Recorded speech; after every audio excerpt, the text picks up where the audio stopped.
When examining the head, you inspect its shape and size. The term normocephalic means the head has a normal shape and size.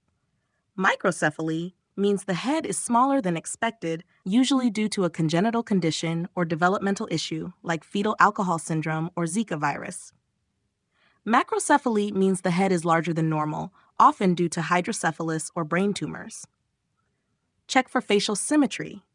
If one side of the face droops, it may indicate a stroke or Bell's palsy, which involves facial nerve dysfunction. Palpate the temporal arteries for tenderness or firmness. If tender and thickened, suspect temporal arteritis, especially in elderly patients with headaches and vision problems.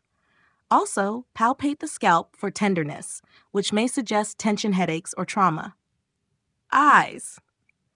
Examine the pupils and eye movements. Use the term PERLA, which stands for pupils equal, round, and reactive to light and accommodation.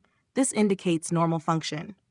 Anisocoria refers to unequal pupil sizes and may point to neurological issues like third nerve palsy or Horner syndrome. Look at the whites of the eyes. If they appear yellow, this is scleral icterus, a sign of jaundice, often caused by liver disease. Redness in the eye, known as conjunctival injection, may be due to conjunctivitis or uveitis.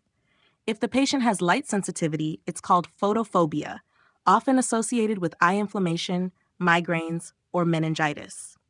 Nystagmus, which is involuntary eye movement, may indicate inner ear disorders or central nervous system lesions. Ears, ask about ear pain or otalgia, which can be due to infection like otitis media or referred pain from the throat or jaw. Otorrhea is ear discharge and may suggest an ear infection or a ruptured eardrum. Examine the tympanic membrane with an otoscope. A healthy membrane looks pearly gray and is slightly concave. If it's bulging or red, this suggests acute otitis media. Check for hearing loss using the Weber and Rinne tests. In the Weber test, a tuning fork is placed on the forehead. If sound is louder in one ear, that ear may have conductive hearing loss. In the Rinne test, if bone conduction is greater than air conduction, this also suggests conductive loss, such as from a wax blockage or middle ear infection. Nose test each nostril for airflow to assess nasal patency. A blocked nostril may indicate a deviated septum or nasal polyps. Use a light to examine the nasal mucosa. Red, swollen mucosa suggests infectious rhinitis. Pale, boggy mucosa suggests allergic rhinitis.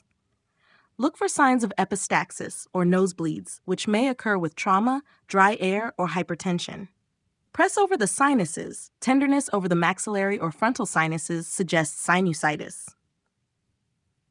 Inspect the mouth and throat for color, lesions, and moisture.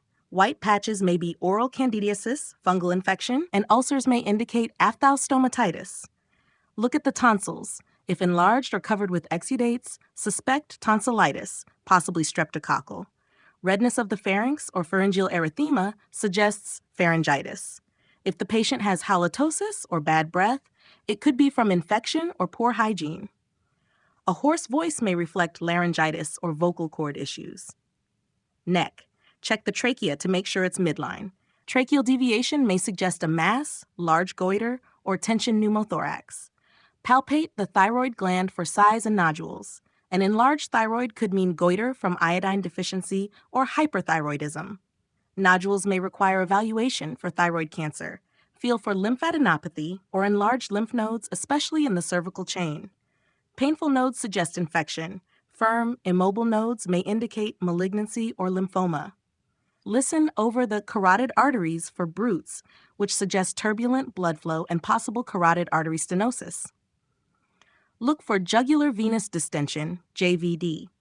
If the jugular veins are distended while the patient is at 45 degrees, this may indicate right-sided heart failure. Finally, test for neck stiffness, which may be a sign of meningeal irritation, such as from meningitis or subarachnoid hemorrhage.